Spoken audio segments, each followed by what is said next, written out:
chamada Mente Zen, Mente de Principiante, desse monge, que eu já mostrei ele várias vezes, chamado Shurien Suzuki, né?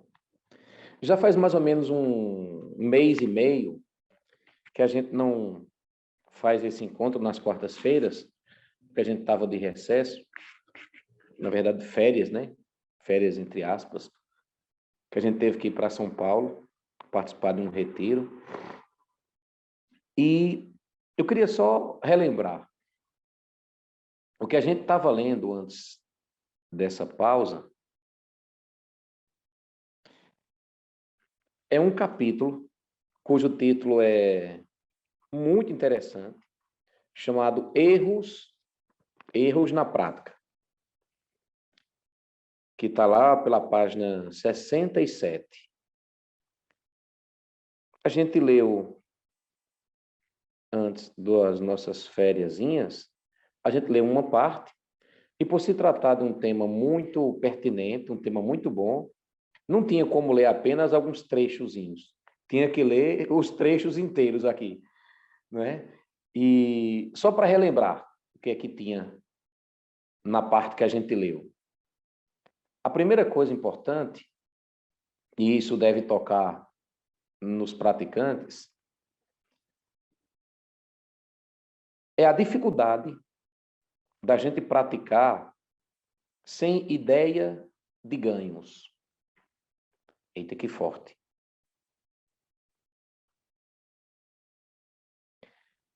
O Zen recomenda muito isso. Shikantaza. Apenas sentar-se. O melhor tipo de praticante que tem é aquele que apenas se senta. Ele não tem na mente dele a ideia de ganhar alguma coisa. Porque se a gente parte com a ideia de ganhar alguma coisa, quando a gente ganha aquela coisa, automaticamente a gente já vai eleger uma outra coisa para ganhar no futuro. E vira um processo sem fim. A gente apenas pega um aspecto da nossa vida tradicional, da nossa vida mundana, vamos dizer assim, e inclui isso numa prática espiritual. Então, nesse capítulo chamado Erros na Prática, Shunryu Suzuki, ele fala muito sobre isso.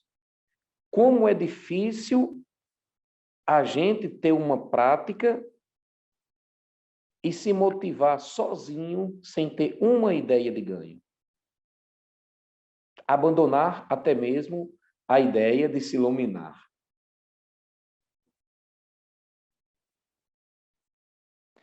E para tentar não cair nesses dois erros, praticar com ideia de ganho,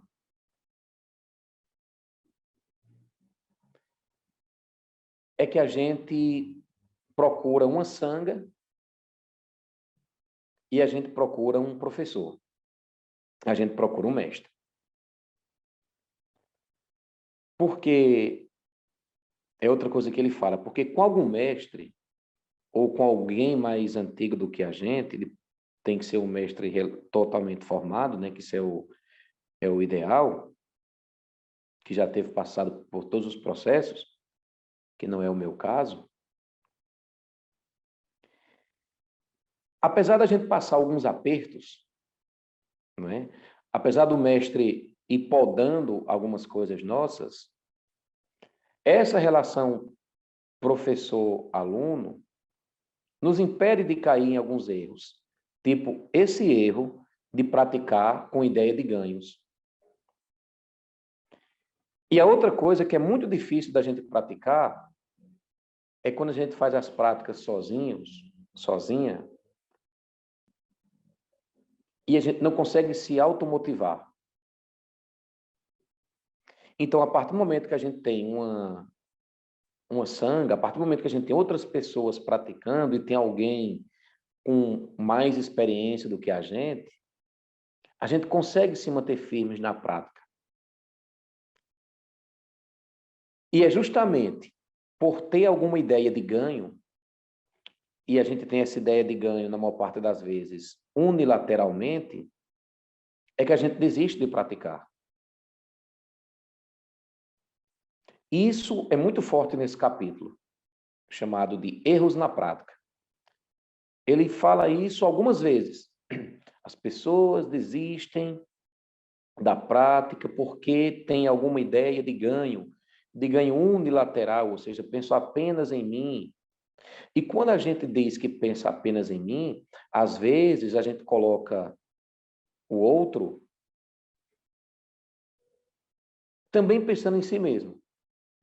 Então, esse capítulo, ele é muito importante, por isso que eu não queria pular várias partes dele, né? Porque ele nos ensina muita coisa preciosa. E hoje, para a gente começar a nossa leiturazinha, a gente vai ficando velho, a vista vai ficando não tão muito boa, então às vezes é melhor você ler com óculos, aí tira o óculos, bota o óculos. Mas vamos lá. Ele diz assim: a maioria dos monges zen passou tempos difíceis com seu mestre.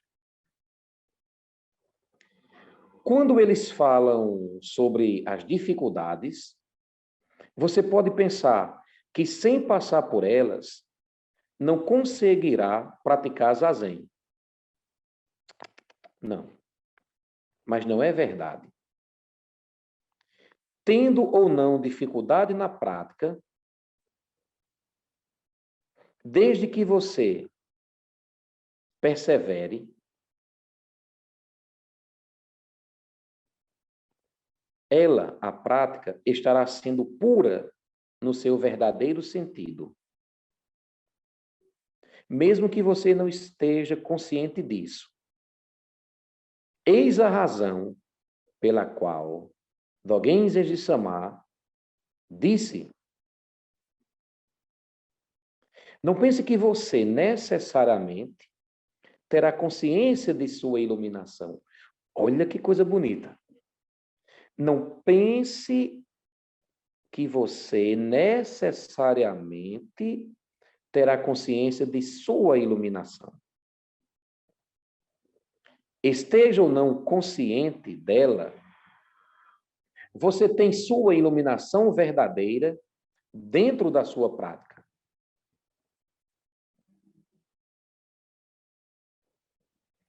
Outro engano é praticar pelo prazer que isso lhe proporciona.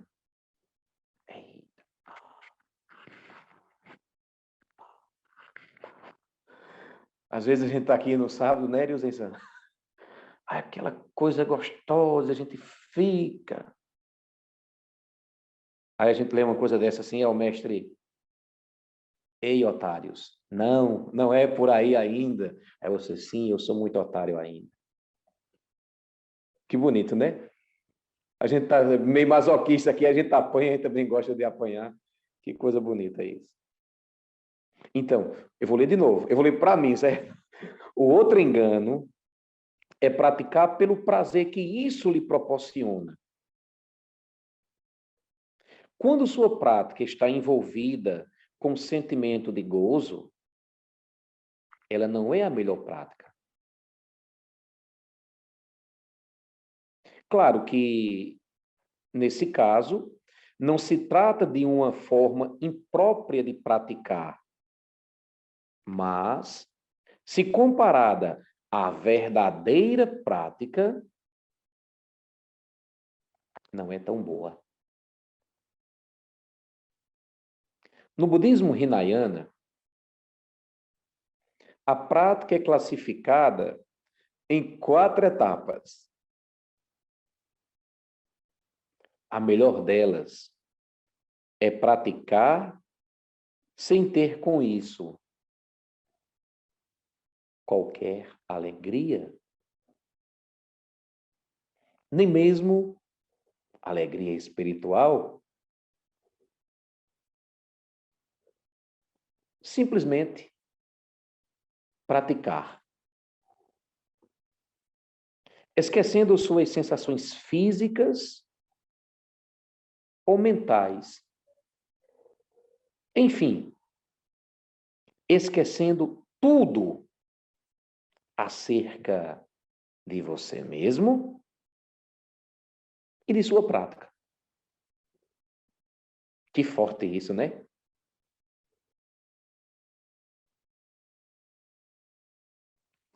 Essa é a quarta etapa, e é também a mais elevada de todas.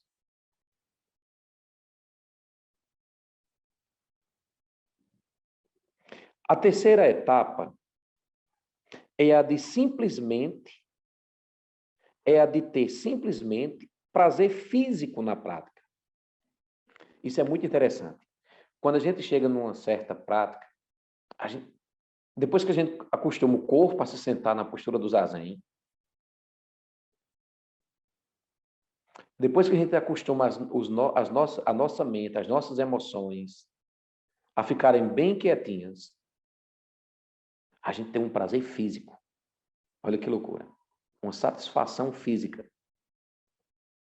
Aí a gente, muita pegadinha ou muita pegadinha, quer praticar para sentir esse prazer físico.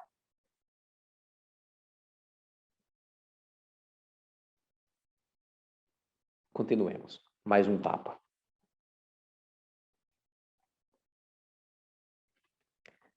Nessa etapa, que é a terceira etapa, você sente prazer com sua prática e a leva adiante. Por causa do prazer que você encontra em praticar. Na segunda etapa, encontrará o prazer físico e também mental. Ou seja, na segunda etapa, você encontra o bem-estar. Nessas duas etapas intermediárias, você pratica zazen pelo bem-estar que sente enquanto pratica. Agora, a primeira etapa é quando você não tem nem pensamento, nem curiosidade na sua prática.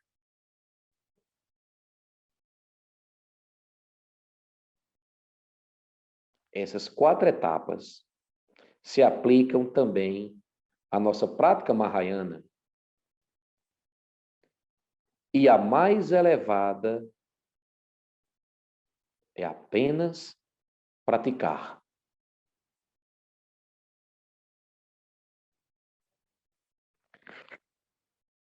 Se você encontrar dificuldades em sua prática, é sinal que tem alguma ideia errada a respeito dela. E lhe convém tomar cuidado.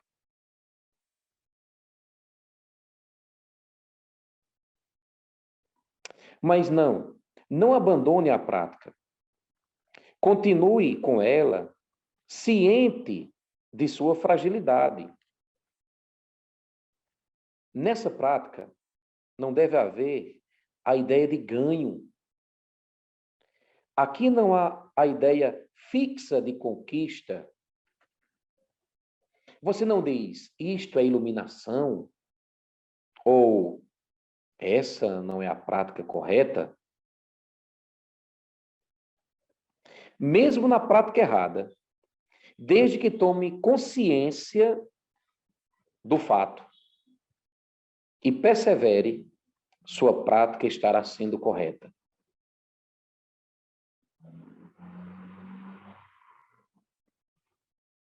Nossa prática não pode ser perfeita, mas temos de continuar, sem permitir que isso nos desencoraje. Esse é o segredo da prática.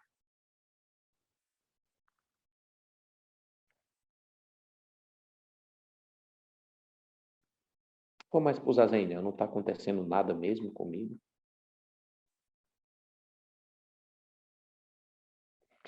E se você quiser encontrar algum incentivo dentro do seu desânimo, o próprio cansar-se da prática já é, por si só, um estímulo. Nossa. Eu vou ler de novo. Eu preciso ler de novo. E se você quiser encontrar algum incentivo dentro de seu desânimo, o próprio cansar-se da prática já é por si só um estímulo. Encoraje a si próprio quando você estiver cansado de praticar.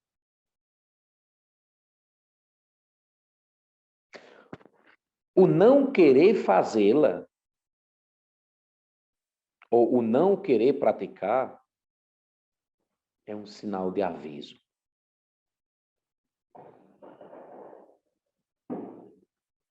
Olha que exemplo perfeito. É como a dor provocada pelo dente que não está bom.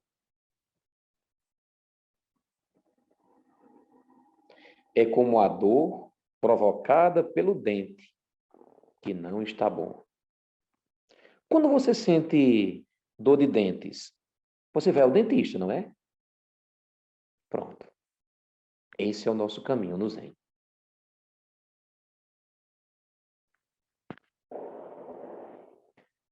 A causa do conflito é alguma ideia preconcebida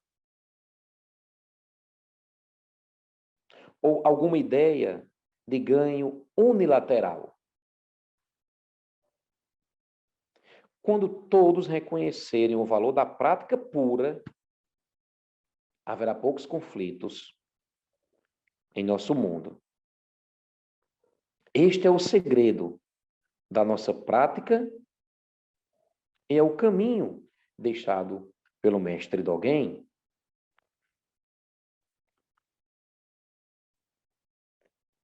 Se você entender que a causa do conflito está nas ideias preconcebidas ou unilaterais, você vai poder encontrar sentido em várias práticas, sem se deixar prender por nenhuma delas.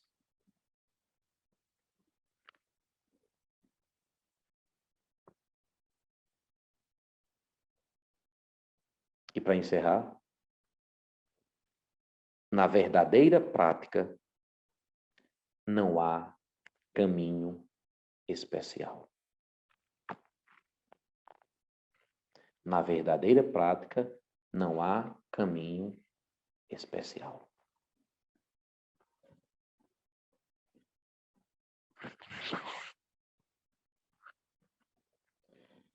Que os méritos de nossa prática se estendam a todos os seres, que possamos nos tornar um caminho iluminado.